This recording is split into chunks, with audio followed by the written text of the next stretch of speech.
Good evening.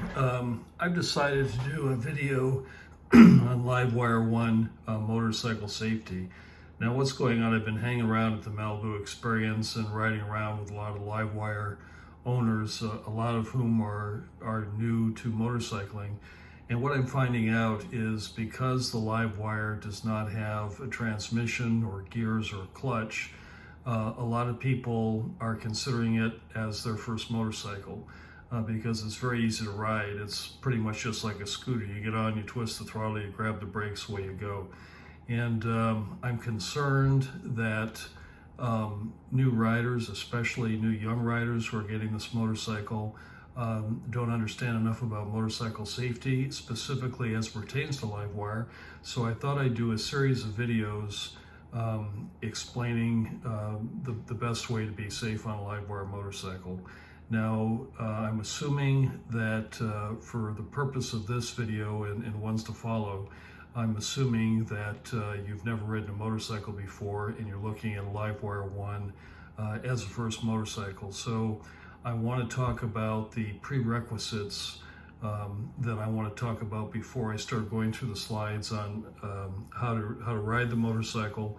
And I've also got a helmet microphone now so I can ride and explain things.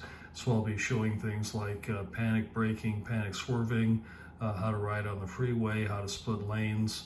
You know, a lot of it's centered around Southern California, Los Angeles, city riding, freeway riding, that kind of thing. But this is the first video, and leave comments if there's something you'd like me to cover or cover in more detail. But let's get started with the prerequisites for this series of videos I'm going to do. First of all, in order to ride a LiveWire motorcycle, you have to have no mental or physical impairments. So no epilepsy, no anything, no bad eyesight, no clumsiness, nothing. You have to be completely healthy and be able to focus and be mentally and physically there to ride a motorcycle. The next thing, no alcohol or marijuana.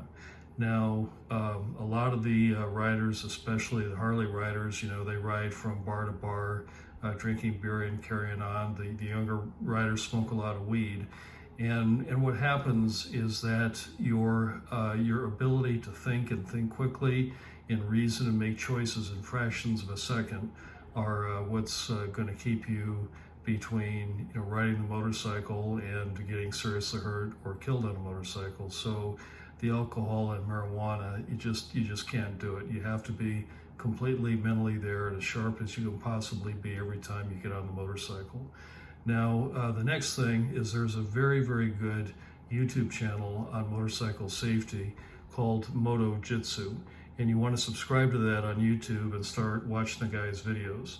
Now, this is a picture of what it looks like here. It's Moto Jitsu. He's got 322,000 subscribers, but he's out of San Diego, and he does all kinds of riding. He doesn't do any electric motorcycle riding, which is what we're going to cover in these videos, but very, very good stuff.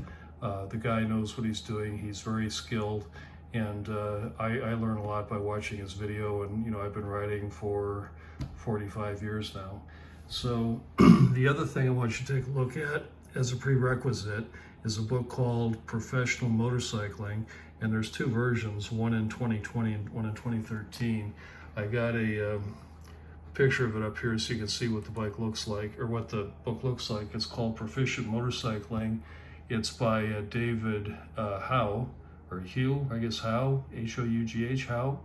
And if you go to Google and you Google Proficient Motorcycling, they have a section where you can read the first 80 pages of the book for free to give you an idea of what's in it. But he covers a lot of details about how to be safe. The book is 400 pages long, so he goes into things in great detail, even how to do canyon riding, all kinds of things. But it's a very, very good book and includes much of what you need to know to ride a motorcycle. The other thing you need to do besides this, you need to set aside about $1,500 for safety equipment. Now, I'm going to do another video on it on terms of what kind of gear to buy, but set aside about $1,500 on top of the cost of LiveWire to buy the proper safety equipment to ride the motorcycle. Next, you need to get health insurance. It's your first year of riding is the most dangerous year. You have a high probability of getting an accident your first year of riding. We'll talk about that more, but you need to have health insurance because you don't want to go to the emergency room and get bandaged up and then turned away because you don't have health insurance.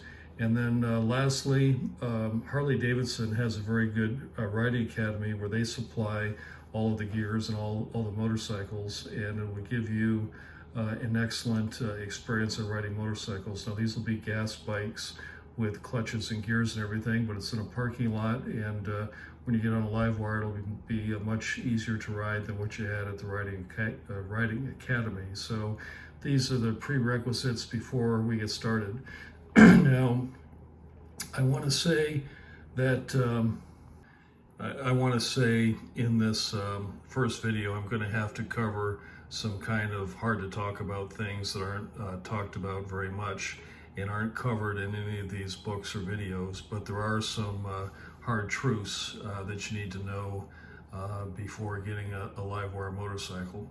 And I'm going to, for each one of these bullets, I have a slide, and I'm going to talk specifically about the proof for why this is true. Motorcycle manufacturers knowingly make bikes that are unsafe. DOT regulations for motorcycle manufacturers put riders at risk. DOT construction codes for roads and bridges put riders at risk.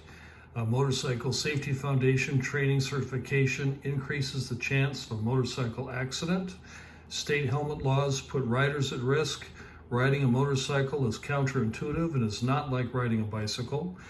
NHTSA underreports riding risk by claiming only 5,579 motorcycle deaths in 2020.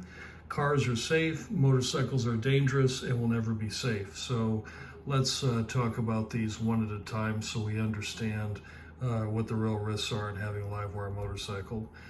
First, manufacturers knowingly sell unsafe motorcycles.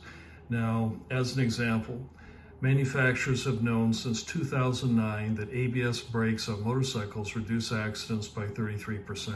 This is actually a low number. There's been research done in the United States, in Canada, in Europe, Australia, everywhere.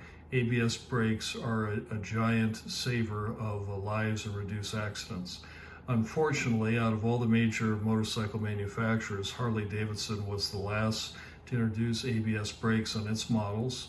Yamaha and Kawasaki still in the United States offer beginner bikes without ABS to achieve a $400 lower price point. So something like an MT-07 or a Yamaha, I guess it was the R300, I think it's a little bigger now, but anyway, a lot of these beginner bikes, they're like $400 cheaper if you don't get the ABS options. So these motorcycle manufacturers obviously would like to sell more bikes. They sell a cheaper one without the safety stuff on it.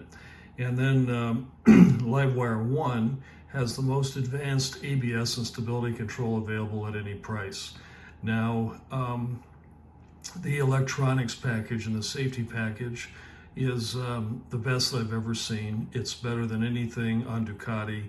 It's incredible how well it works. I think that's one of the reasons the LiveWire is safer than most motorcycles, is because of the package it's got for brakes and stability control. Not that that's going to solve all your problems, but it's going to prevent a whole host of problems that lesser motorcycles would have. So that would be an example. Now, the thing that gets me upset about the motorcycle manufacturers is I think they're looking all short-term and not long-term. As an example, somebody buys a Yamaha MT-07 without ABS and crashes on it, gets hurt or killed or whatever. That young person who's maybe, 18 years old, if they had lived, or if they had, been interested in motorcycles for the rest of their life, they'd probably buy, 10 or 20 bikes, in their lifetime. So to save $400 in an ABS fee, or I guess maybe selling a couple extra bikes at a lower price, they're throwing away, thousands and thousands of motorcycles that these people that got hurt or killed would have bought.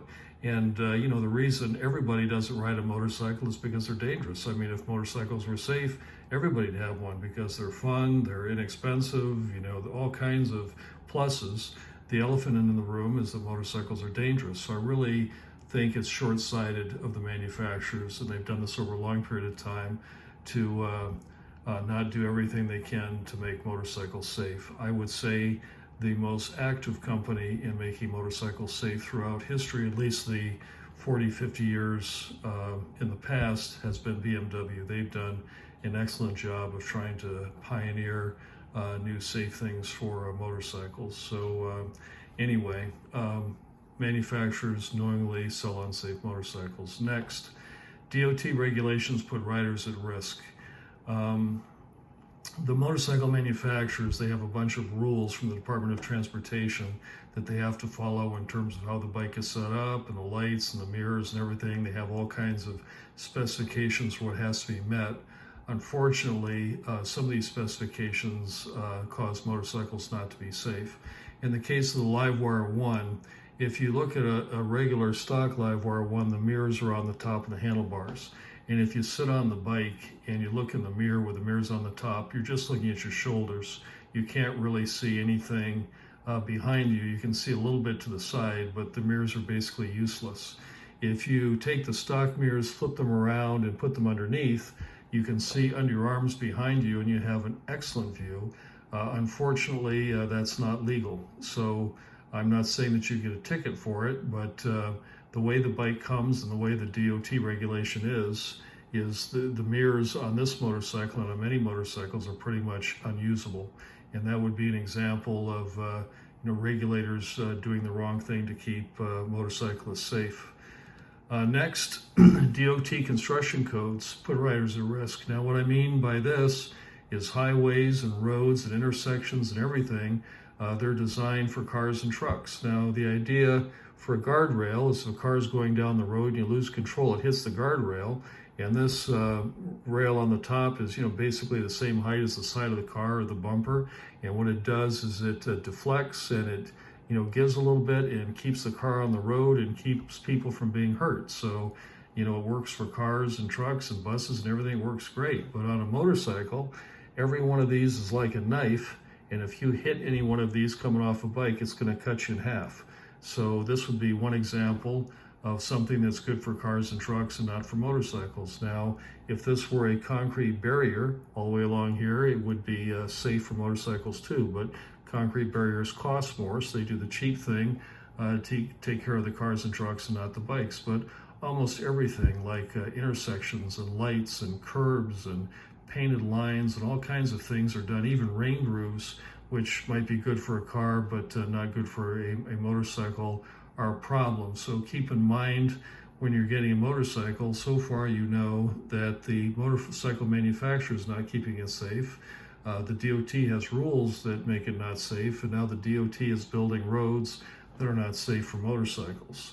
And it gets worse. The Motorcycle Safety Foundation training classes increase the chance of an accident. Now, this actually makes a lot of sense, but because you wouldn't believe me necessarily, I put a quote here from Motorcycle Consumer News from April 2015. This is a direct quote. "What's wrong is that cheap, easy, quick training leads to an increase in motorcycle crashes. Newbies aren't made aware of how dangerous motorcycling can be."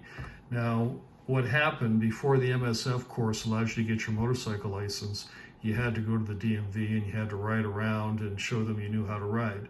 It was much more difficult than just going and taking the course. You pay your money, they give you a motorcycle, and you ride around, and then if you do a good job, they give you a certificate that would get you your license at the DMV. Unfortunately, when you take one of these courses, the only thing you're qualified for is to ride around in a parking lot. You aren't qualified to ride a motorcycle anywhere else. And people take these classes and they think they know how to ride, and they go out and they get hurt. I'm not saying that you shouldn't take this class. I think you should, or the Harley class, or any one of a number of classes, but realize when you're done that you only know how to ride in a parking lot, and the most important safety skills in riding, which would be panic braking and panic swerving, none of those are taught at the class, and the reason is they can't take the liability of all the people that would crash trying to learn how to do it properly. So that's the deal.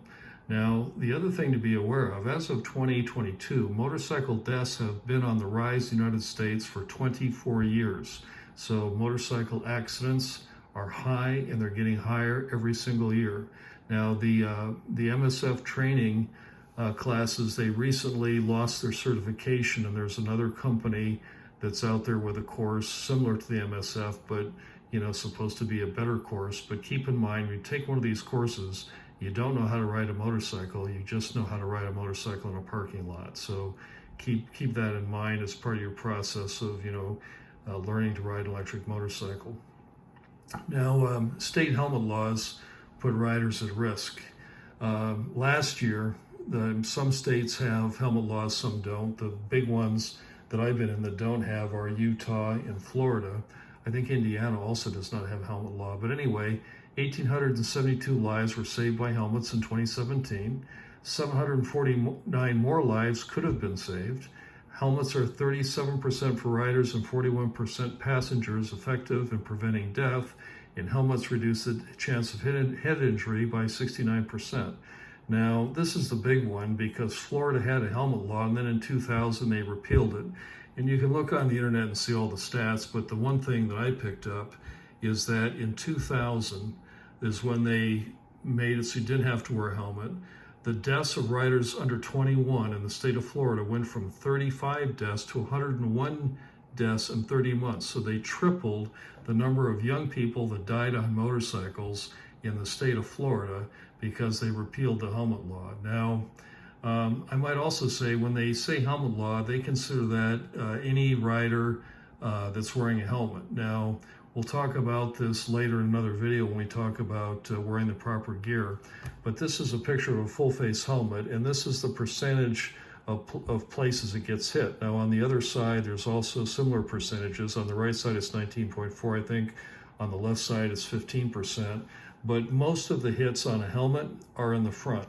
So if you're wearing an open face helmet like Mr. Zeitz does, you are taking a big needless chance. You need to wear a full face helmet. I get pretty tired of seeing Joachim Zeitz riding around on his Pan America with an open face helmet. That's just that's just not a smart thing to do. So that's a giant problem. So people need to wear helmets. And to be honest with you, if you're not going to wear a helmet and you're not going to wear the gear and you're going to drink and smoke weed, you should just forget about electric motorcycles. It's just not going to work for you. So just don't do it. Next, riding a motorcycle is not like riding a bicycle, and a lot of people don't realize this. But I've got the bicycle and the motorcycle here. Now, a bicycle, you use mostly a rear brake to stop, okay? And a bicycle, when you turn the handlebar right, the bicycle goes right, and when you turn the handlebar left, the bicycle goes left.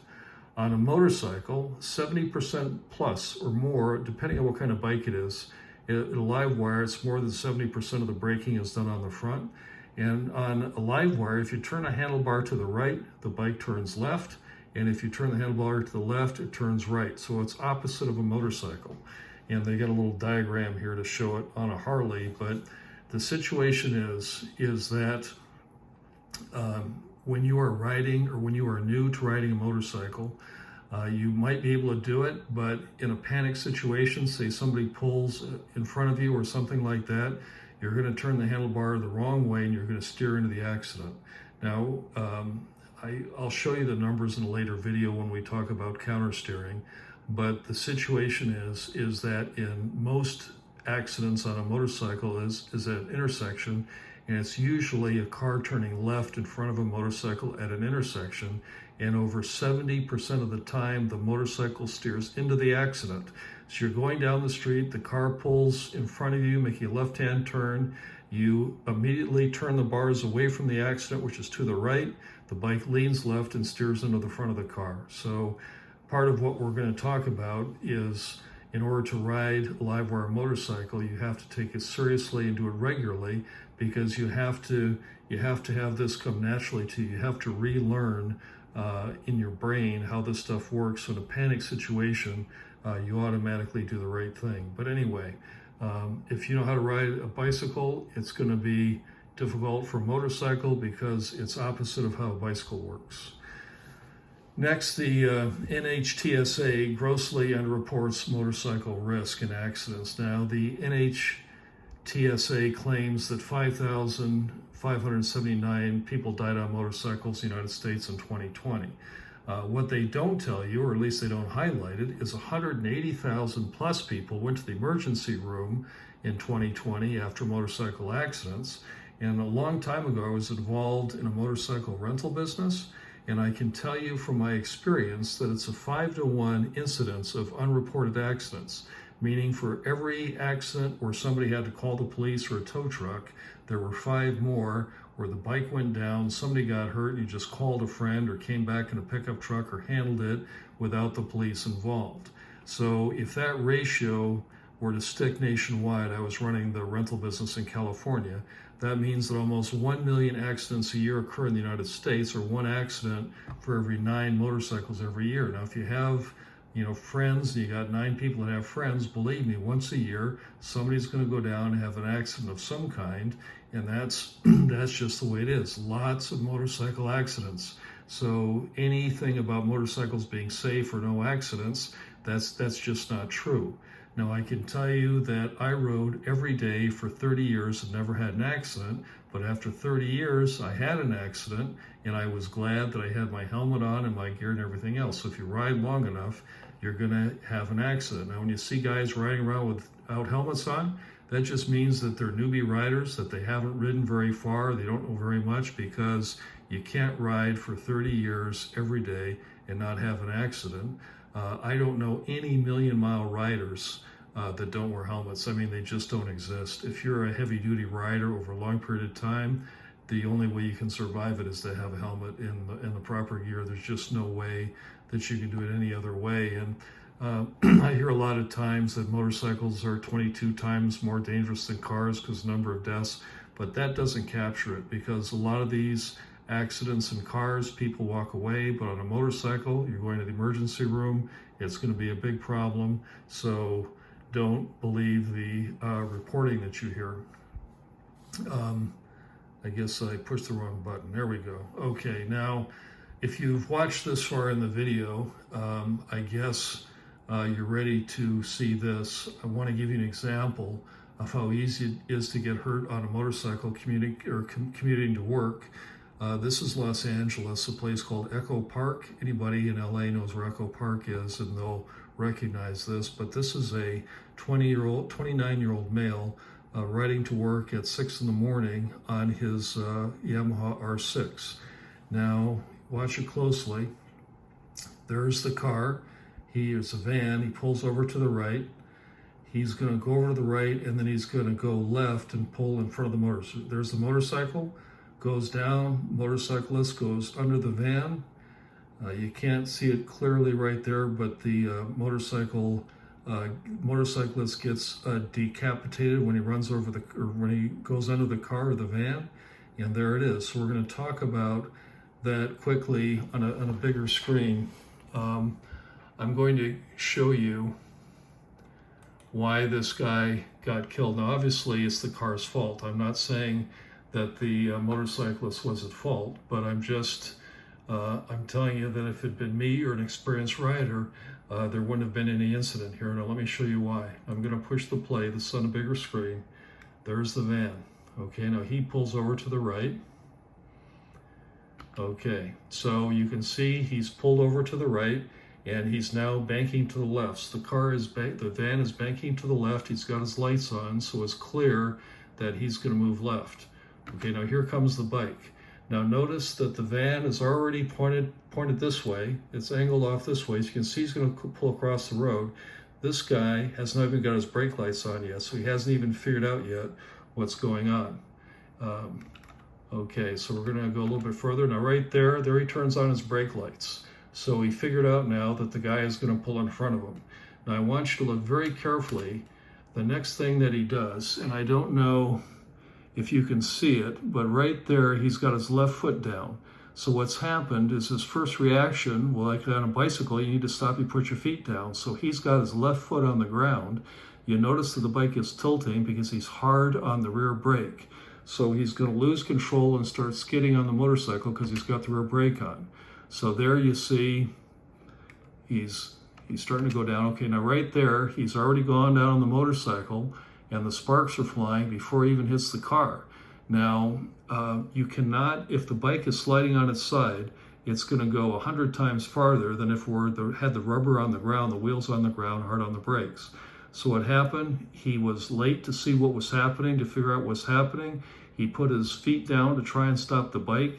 He jammed on the rear brake, skidded out and laid the bike down before he even hit the van.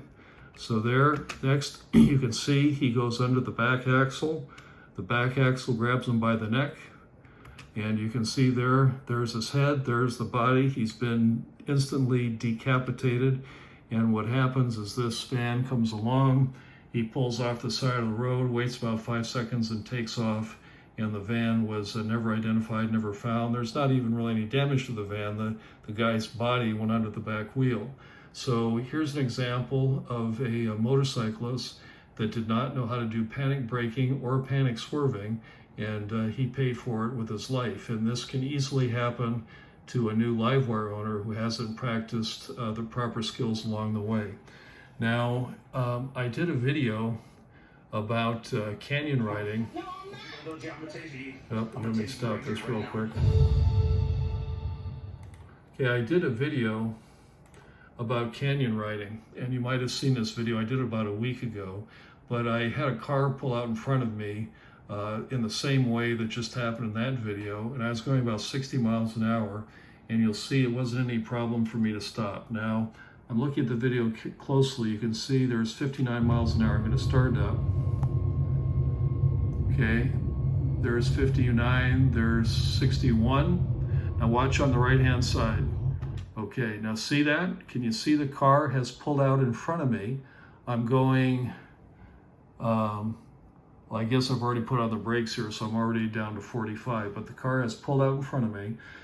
If I didn't know how to panic brake, I would, lay the bike down and skid under the car, but I do know how to panic brake, grab the brakes, and you'll see that I was able to bring the bike down to, well, there's 12 miles an hour, but able to bring it down to 10 miles an hour, see what the guy is doing, make eye contact, and go around the car slowly with no problem.